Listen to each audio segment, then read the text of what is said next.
Olá, professores, professoras, sejam muito bem-vindos novamente a mais uma formação do Programa de Recuperação e Aprofundamento de 2022, proposto pela Secretaria da Educação de São Paulo. Esta é uma formação de anos iniciais do componente de matemática para os professores de quarto ano. Eu sou a Roberta Kelly Santos Castro, sou professora também, agora atualmente estou como coordenadora na Escola Washington Ortiz, aqui na diretoria Campinas Leste. Antes disso, eu estava em sala de aula, assim como vocês, eu sou bem recente na coordenação. Vou fazer uma breve autodescrição minha. Eu sou branca, tenho cabelos curtos, tenho olhos castanhos, cabelos também castanhos, uso óculos de uma armação preta, e atrás de mim tem uma parede com blocos grandes pintadas de bege, tá? Este programa de recuperação e aprofundamento, ele tem como principal objetivo proporcionar aos estudantes a possibilidade de aprender aquilo que é essencial para seguir sua trajetória para o ano seguinte. Vamos começar a nossa formação, vou compartilhar a minha tela com vocês, e é uma alegria estar aqui mais uma vez.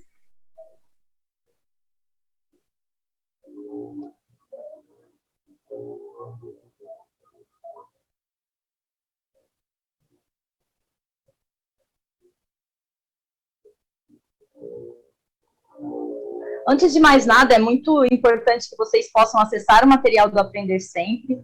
Para isso, vocês podem clicar nesse link que vai aparecer, esse material vai ficar disponível para vocês no repositório, e aí vocês poderão acessar os cadernos do professor, do estudante, através do link que ele direciona automaticamente para o site da EFAP, tá? É imprescindível que você, professor, professora, tenha acesso ao material dos alunos, né, e ao dos professores, para que você possa desenvolver suas aulas, né, proposta com os encaminhamentos apropriados, tá? Hoje nós faremos um estudo muito breve, que é só um pontinho do iceberg. Desse modo, o estudo desses encaminhamentos farão toda a diferença em suas aulas, então é importante ter o acesso a esse material aí. Os objetivos da nossa pauta de hoje, né, para iniciar a nossa formação, eu vou apresentar para vocês os nossos objetivos. Então, o primeiro deles é recuperar alguns conceitos desenvolvidos no roteiro formativo, né, dentro do pensamento aritmético, mais especificamente a quantificação, operação do campo aditivo, né, o significado das operações e a mudança do lugar da incógnita. Nós vamos discutir o pensamento geométrico a partir de algumas referências teóricas, né. Vamos analisar as habilidades da sequência didática 4 e verificar quais tratam do pensamento geométrico. Nós vamos analisar também uma aula da sequência didática 4 com foco no pensamento geométrico e discutir sugestões para um planejamento do trabalho didático aí no desdobramento nas escolas de vocês. Então, aqui estão os nossos 5 momentos que nós faremos hoje. E o nosso primeiro momento, nós vamos retomar o roteiro formativo do primeiro bimestre. Então, esse ano nós fizemos a escolha, né, de discutir os tipos de pensamento matemático que possibilitam os estudantes a pensarem sobre seus próprios raciocínios. O primeiro percurso escolhido, né, ele teve foco no pensamento aritmético, o papel que a quantificação tem em estabelecer uma ponte entre o mundo real e o mundo da matemática, já que em grande parte desses conhecimentos envolvem uma representação numérica, seja para quantificar, propriamente dito, seja para ordenar, sequenciar, comparar, ou dar uma identidade, como é o caso, por exemplo, da nossa carteira de motorista, por exemplo. Depois nós discutimos o campo aditivo e os significados que as operações de adição envolvendo a composição, a comparação, transformação e a composição por transformação. Na SD3, nós voltamos o nosso olhar ainda para o campo aditivo, mas com o sentido de observar algumas das possíveis dúvidas que os estudantes possam ter dentro desse campo aditivo, quando há uma mudança no lugar da incógnita. Ou seja, poder observar, né, que os mesmos dados sendo organizados de formas diferentes, né, com uma pergunta diferente, pode não ser tão evidente a estruturação de um caminho para a solução. Então, esse foi o nosso percurso que nós fizemos no primeiro bimestre.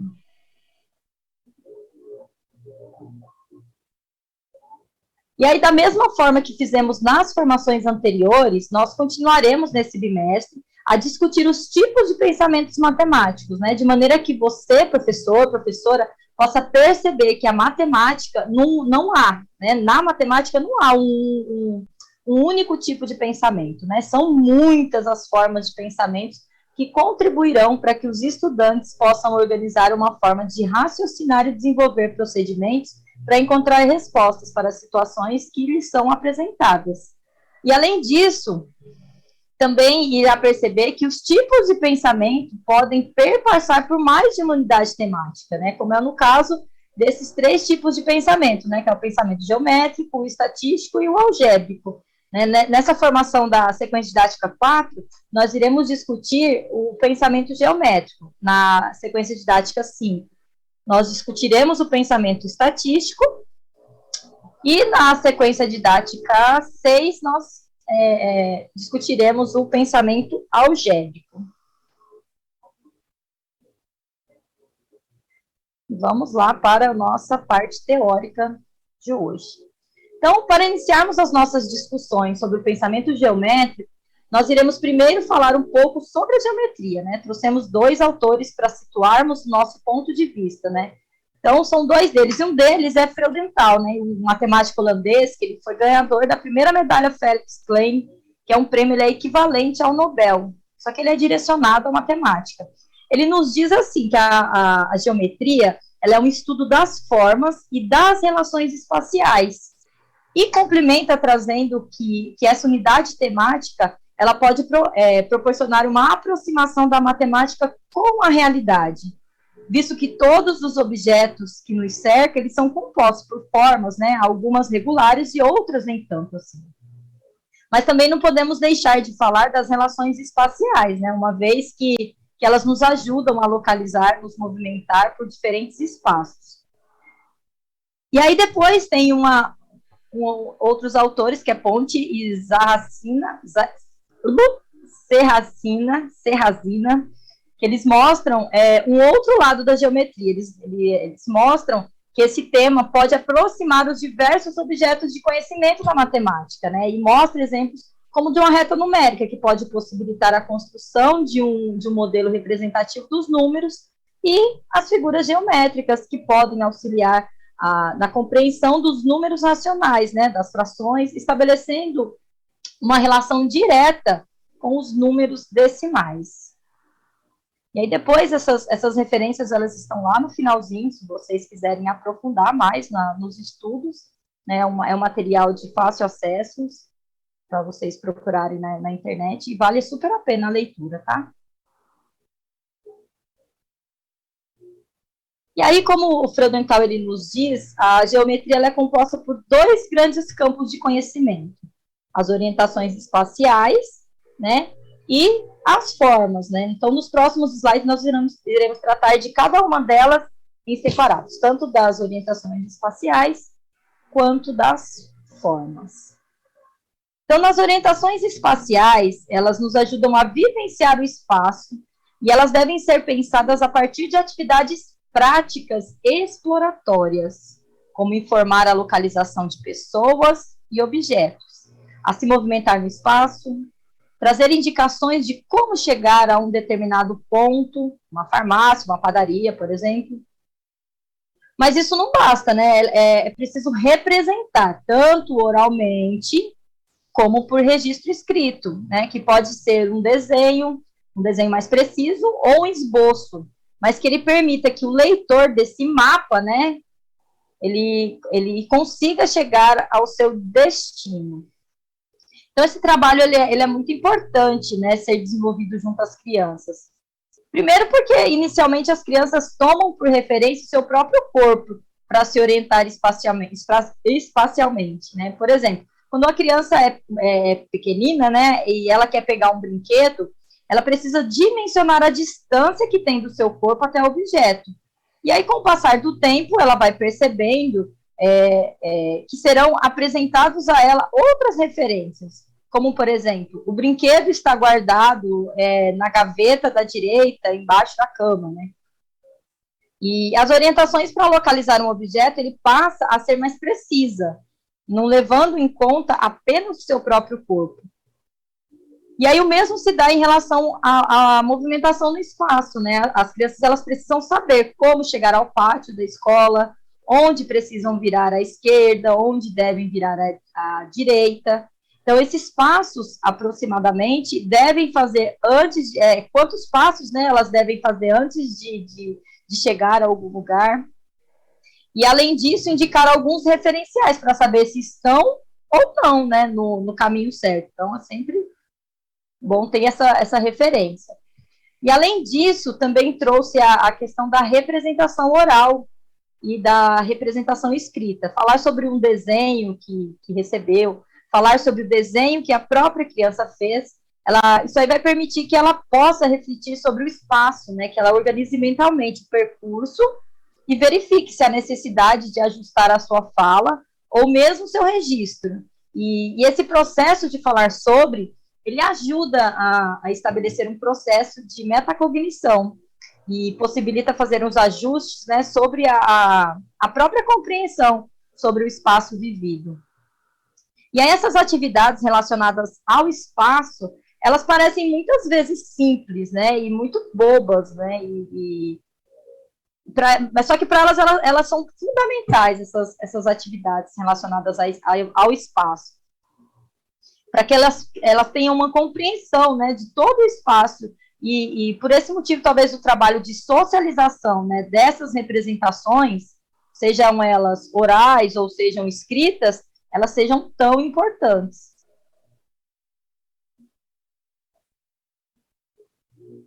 E aí, dentro das formas espaciais e planas, né, o trabalho com as formas, ela perpassa pelo reconhecimento das figuras espaciais e planas. Para que esse trabalho ele possa avançar, é preciso que se estabeleça também uma progressão em relação à apresentação das tarefas para os estudantes, como mostrado na sequência, né, que vem primeiro o reconhecimento, depois a análise, dedução informal e a dedução formal. E aí, nos anos iniciais, é importante que as crianças possam manipular os objetos que representem uma aproximação com as formas espaciais, né? Então, é muito comum a gente ver dentro dos materiais aquela parte que a gente destaca e monta com as crianças esses objetos para que elas possam manipular. Então, caixas, né, no formato de cubo, de paralelepípedos, caixinhas que sejam triangulares, hexagonais, etc. Né? E a partir dessa manipulação, eles consigam explicitar seus formatos, né, e ao mesmo tempo associar o nome, né, à sua forma.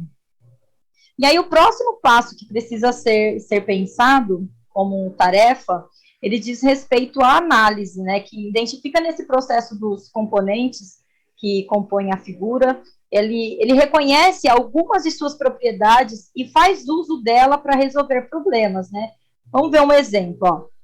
A descrição de um quadrado por meio de suas propriedades. Então, quais são as propriedades de um quadrado, né? Então, ele tem 4 lados, ele tem 4 ângulos retos, ele tem lados de mesmo tamanho, ele tem lados opostos paralelos. Então, no nível da dedução informal, né, que já é um pouquinho mais para frente, ele já apresenta um domínio desse processo dedutivo. E aí ele se utiliza de algum tipo de demonstração, e ele traz junto o reconhecimento de condições necessárias e suficientes para a existência do objeto de conhecimento, mas ainda precisam de apoio dos objetos para poder tirar suas conclusões, pensar nas propriedades desses objetos. Então, um exemplo disso, né, pode ser a classificação dos quadriláteros, né? Então, dentro da classe dos polígonos. Então, um exemplo disso pode ser a observação e a manipulação de quadriláteros, né? E aí observar algumas de suas características, né? Que possuir os 4 lados, 4 vértices, 4 ângulos, 2 diagonais. E aí, quando ele chega na dedução formal, né, os estudantes eles apresentam um domínio das propriedades dos objetos, né? Então, um exemplo disso pode ser os poliedros são convexos, né?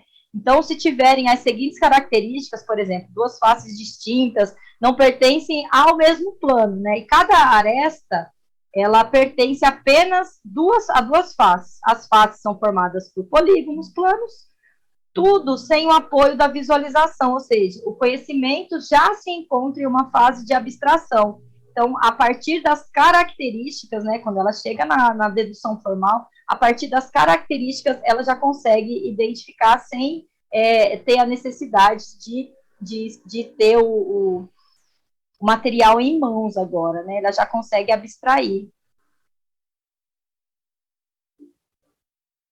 E aí, finalizando, né, a nossa parte, a gente traz só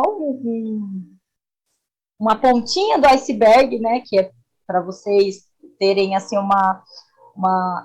um breve estudo, e aí a gente deixa sempre as referências para vocês fazerem o estudo posteriormente, né, para quem tem o interesse, mas a gente já está finalizando a nossa parte teórica, e aí nós vimos a riqueza que é, né, o pensamento geométrico e tantas possibilidades que a gente tem de explorar esse pensamento nas atividades com as crianças, né. Ele está presente em diferentes tarefas, como escrever letras ou algarismos, né, ler mapas e tabelas, seguir direções, fazer diagramas e visualizar objetos descritos verbalmente.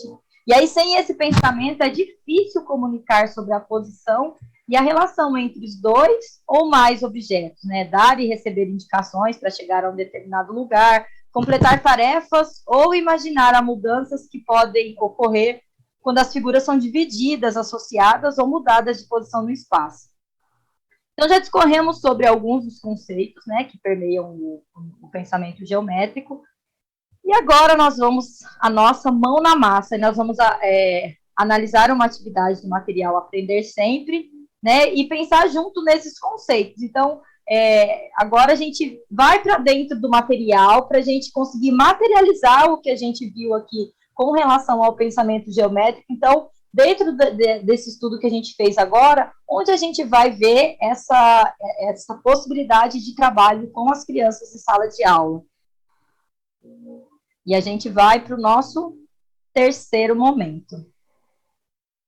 Então, a gente elencou uma aula 3, né, que é as diferentes plantações do sítio do senhor José, e a habilidade é descrever e representar por meio de esboços de trajetos ou utilizando croquis e maquetes a movimentação de pessoas ou de objetos no espaço, incluindo a mudança de direção e sentido, né, com base em diferentes pontos de referência. Então, os verbos descrever e representar, eles mostram a ação cognitiva que é esperada dos estudantes, né, indicando que, de alguma maneira, a forma que será percorrida para o alcance desse objetivo, que é utilizar os croquis, esboços de trajetos e maquetes, que permite perceber a movimentação de pessoas ou de objetos no espaço, né, observando para isso a direção, o sentido e os pontos de referência.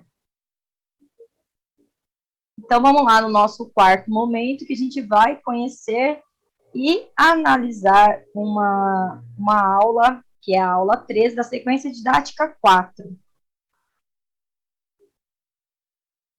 Já falamos da habilidade. Então, analisando uma atividade. Então, o título da aula é As Diferentes Plantações do Sítio do Senhor José. E aí, nessa aula, o que nós vamos aprender, né? Todas as aulas do Aprender Sempre, ele vem. O que vamos aprender? Que é para dar um direcionamento, assim, na aula, né? No seu objetivo da aula. O que a criança vai aprender. Então, nessa aula, o que vamos aprender? Localizar e dar indicação sobre algumas plantações no sítio do Senhor José. Aqui a gente consegue ver qual que é o objetivo da aula, né? Como que eu já disse, é importante a gente estar sempre com os encaminhamentos bem estudados, né, para que a gente possa selecionar adequadamente as estratégias de ensino que são condizentes com as necessidades da turma, e bem como analisar as perguntas, dúvidas dos alunos, né? Para fazer as intervenções coerentes, né? De modo que eles consigam atingir esse objetivo da aula. E, né, fazer com que a criança, né, alcance a habilidade proposta, e se ele não alcança, pelo menos que ele tenha uma aproximação profícua dessa habilidade. E aí nós temos aqui, né, para realização dessa atividade, o material ele pede que as crianças sentem-se inicialmente nas duplas, né? A maioria das atividades que são trazidas do Aprender Sempre, ele pede que as crianças estejam em duplas e depois na socialização em formato de U, né, para as discussões. E essas duas composições de sala de aula, elas são possíveis, né, os próprios alunos fazem essa movimentação, é importante que tenha essa movimentação, né, das duplas e depois em U, né, então, quando você coloca as crianças em U para socialização, elas conseguem se ver e conseguem ter uma melhor socialização com os colegas. Então, você inicia a conversa, né, perguntando para eles se eles sabem o que é um croquis. Uma boa parte deles não vai saber o que é croquis, ou pode fazer uma associação a outra coisa, né, que é parecido com o nome. Então, e aí, quando você fizer essa pergunta, você pode anotar as contribuições deles, né, para que você possa, no final da aula, ampliar e sistematizar algumas das contribuições iniciais. Então, eles vão falando das ideias e você vai colocando na lousa, né? Isso serve não só para essa aula, mas para qualquer uma outra. Você vai colocando as ideias dele depois que você tem a conversa, né, inicial com o grupo, e aí você desenvolve a atividade, você consegue fazer a sistematização, e aí você olha para as respostas que eles deram, se tem coerência, aí você consegue fazer o ajuste do que as crianças responderam e do que realmente é. Então, após essa conversa inicial com o grupo, pergunte para eles, né, o que eles pensam sobre as movimentações em um espaço, né, e como que a gente pode orientar uma pessoa a chegar a um determinado local.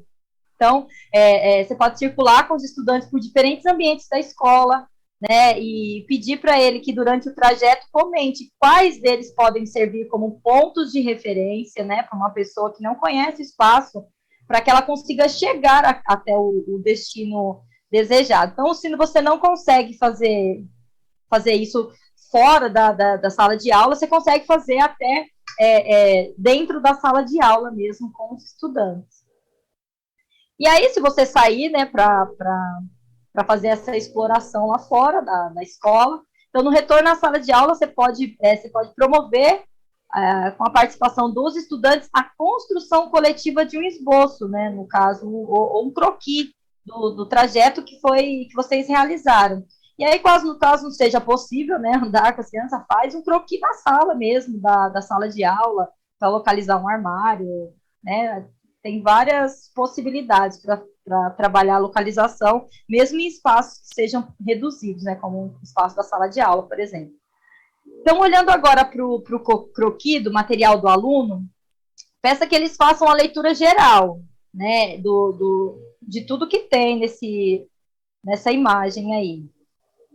E depois que eles vejam onde se localiza cada um dos pontos indicados abaixo na legenda. Então, a gente tem aqui o 1, 2, 3, 4, 5, e aqui embaixo a gente tem a referência de cada um deles aí. Então, você pode fazer perguntas para ele, assim, por exemplo, se eu estou na horta e eu preciso chegar para casa, qual o melhor caminho, né, o caminho mais curto, se eu vou por aqui, ou se eu vou por aqui. Então, você pode fazer várias perguntas para eles, né, que ainda não sejam as perguntas que eles vão precisar responder na atividade.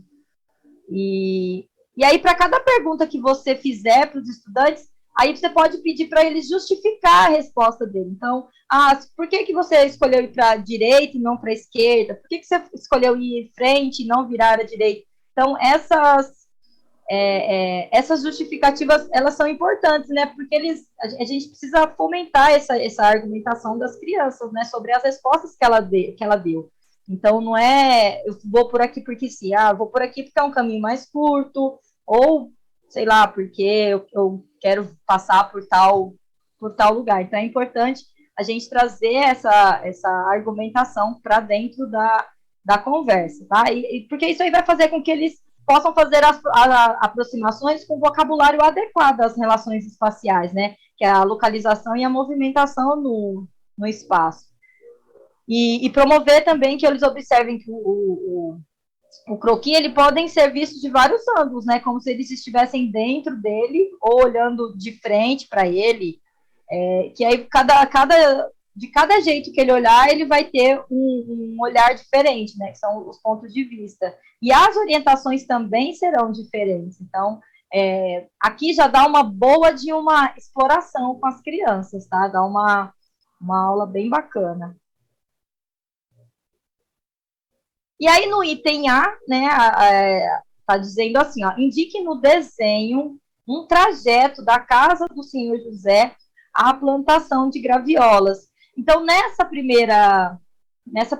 primeiro item, ele não tem a parte do registro, né, a parte escrita. Ele só tem a parte do oral. Então, eles podem socializar oralmente, né, para que os colegas possam observar que há outras possibilidades de se chegar ao mesmo lugar, utilizando um trajeto diferente. Então, se um opta por um caminho, né, então indique o trajeto da casa do senhor José, que a casa do senhor José está aqui no ponto 3, para chegar na plantação de graviolas que está aqui no 1. Então, a porta da casa é aqui, então eles podem optar por fazer este caminho aqui, né, seguir à esquerda, ou eles podem olhar e seguir por este caminho aqui. Então, é importante eles terem essa noção de que é possível chegar ao mesmo lugar, né, utilizando mais de um caminho.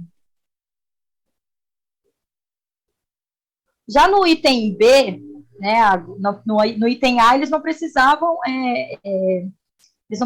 registrar, agora não, agora no item B, eu já tinha comentado anteriormente nas outras sequências didáticas que nós estudamos, que o material do Aprender Sempre, ele vai elevando o nível de complexidade dos itens, né? Ele não é é como se fosse um videogame, isso vai passando da fase e vai ficando um pouquinho mais complexo, né? Para não ficar aquela coisa, aquele marasmo de sempre as mesmas coisas. Então, no primeiro item, eles só fazem a descrição oral, agora não, agora eles já precisam pôr em jogo, né? Além dos conhecimentos geométricos, né, que eles têm, eles vão precisar também pôr em jogo os conhecimentos relacionados ao letramento matemático, né, que, aliás, foi um dos temas que nós estudamos no ano passado, nas sequências didáticas, né. E aí, para as crianças que elas têm dificuldade na escrita, né, você pode pedir que na dupla, né, se elas estiverem em dupla, que uma seja o escriba, né, enquanto que o outro realiza os registros, né. E aí, no final, você não pode esquecer, né, de fazer a socialização desses trajetos. E aí, uma possibilidade de resposta que pode aparecer é essa aqui, ó, que ele deve seguir em frente pelo caminho de pedras, né, do lado direito, ao sair pela porta da casa. No final da horta, deve fazer a curva, permanecendo à direita, e em seguida ele deve seguir em frente até chegar à plantação de graviola. Então, vai aparecer esse, vai aparecer outras possibilidades também. Então, é importante a socialização com as crianças, socialização e interação com as crianças no momento, né, que vocês finalizarem aí a atividade. E aí, no item 6, ele traz assim, ó, indique no desenho e descreva um trajeto da plantação de graviolas ao local em que as frutas são armazenadas. Né? Então, nesse item, eles podem indicar o trajeto realizando com o dedinho, e aí depois eles vão ter que descrever esse trajeto. Então, como eu disse, né, vai aumentando o nível de complexidade. Então, no primeiro, ele só faz a indicação, e aí a criança pode fazer com o dedinho. No item B, a criança já vai fazer o registro, né, do caminho que ele vai percorrer, e agora ele vai vai percorrer o caminho, né, indicando o trajeto com o dedinho, e depois ele vai descrever o trajeto que ele escolheu lá para chegar de um lugar para o outro. E aí, para complementar essa aula, né, que traz o pensamento geométrico, no material do plano do currículo em ação, na sequência 17, a atividade 17.5, tem mais uma oportunidade de aproximar ainda mais esses estudantes do pensamento geométrico, né? Além de outros recursos, como solicitar aqui em casa, né? Você pode pedir como uma tarefa de casa, né? Uma atividade para casa, que eles façam um croquis, né? De um trajeto. Por exemplo, eles chegam no portão, qual que é o trajeto que eles têm que fazer para chegar no quarto deles, ou para chegar na cozinha. Enfim, existem várias possibilidades para se trabalhar e para se aprofundar e trazer sucessivas aproximações dentro desse conteúdo que é o pensamento geométrico. E aí aqui aparece a possibilidade de resposta, né? Então, partindo da plantação de graviolas, ele deve seguir em frente até a altura do segundo canteiro da horta, então ele precisará virar à direita. O local de armazenamento das frutas estará à direita. E para nós finalizarmos agora, entramos no nosso último momento, como uma sugestão de atividade para o desdobramento no ATPC de vocês aí na escola. Então, no estudo do material, né, você veja quais são as unidades temáticas que estão presentes, né? É importante, a hora que você vai entrar na sequência didática, você ter um panorama de todas as unidades temáticas que estão apresentadas nessa sequência. Qual que é o foco delas, né? E lembre-se que elas foram construídas a partir das habilidades que estão no currículo em ação, né? E aí observe e faça anotações em cada uma das atividades propostas. Analise as orientações propostas e veja se elas contemplam as necessidades dos seus alunos ou se há necessidade de fazer alguma adaptação, né? Pois você sabe que, por exemplo, a necessidade de inserir outras perguntas, né, além das que estão propostas nas orientações. Então, o estudo das atividades que você vai colocar lá na sua rotina da semana é para você fazer nesse momento, né? Olhar para as atividades que você vai fazer com as crianças, né? E a partir daí fazer um estudo dessas atividades. E como o nosso foco ele teve no pensamento geométrico, né? Veja se essas habilidades, se elas contemplam os dois focos, lembra que era das relações espaciais e das formas, né? Em caso de ter só um foco, né, se vamos supor, só tem relações espaciais, né, você pode organizar alguma outra atividade que permita a exploração desse outro contexto, né? Só não pode esquecer de retomar as habilidades essenciais que tratam desse tema do pensamento geométrico. E aí, para o acompanhamento do trabalho, você pode pensar em um roteiro de observar as atividades relacionadas ao pensamento geométrico, né? Propor um roteiro bem simples, como para as orientações espaciais, os alunos conseguiram fazer uma leitura do mapa proposto, né? Uma pergunta. Eles conseguiram falar sobre o que estavam vendo, né? Eles conseguiram representar um trajeto proposto por você ou no próprio material? Então, você pode fazer esse mapeamento de como que as crianças estão se saindo dentro do pensamento geométrico. E para o trabalho com as formas, né, você pode pensar em alguns níveis sobre os conhecimentos dos estudantes. Né, a partir da manipulação das formas, eles conseguem nomear, identificar algumas de suas características, né, quais eles conseguem identificar e nomear. Então, fazer algum tipo de análise sobre as propriedades dessas figuras, né, sem que as formas estejam presentes. Eles conseguem falar e representar das formas, e aí a gente volta naqueles 4 tópicos que a gente estudou agora há pouco. E eles conseguem identificar algumas de suas propriedades sem que eles as manipulem. Então, são coisas que vocês conseguem fazer esse mapeamento de que se a criança está garantindo essas habilidades com as aproximações que vocês estão trazendo para dentro de sala de aula, né? Então, agora a gente já está indo para o final. Então, o que nós vimos hoje, né? Nós retomamos um pouquinho do roteiro formativo do primeiro bimestre, né? E apresentamos também um percurso do segundo bimestre, ou seja, o que nós iremos ver, né, nesse segundo bimestre. Nós apresentamos o pensamento geométrico e algumas implicações dos referidos conhecimentos para a organização das atividades que possibilitam o avanço desse tipo de raciocínio.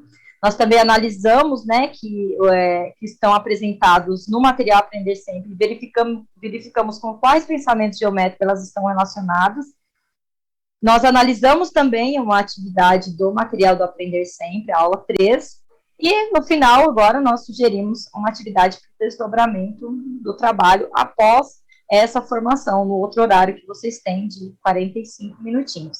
E aí, finalizando, né, eu quero dizer que é sempre um prazer estar aqui, né, com vocês, apesar de a gente não ter mais nosso tempo de interação, mas eu deixo aqui um link para vocês poderem acessar e poder fazer uma avaliação sobre as formações de 2022, né? O que vocês colocarem lá, a gente lê, e todas as contribuições que vocês fizerem lá, eles vão servir para que a gente melhore, né, o nosso ATPC, tá certo?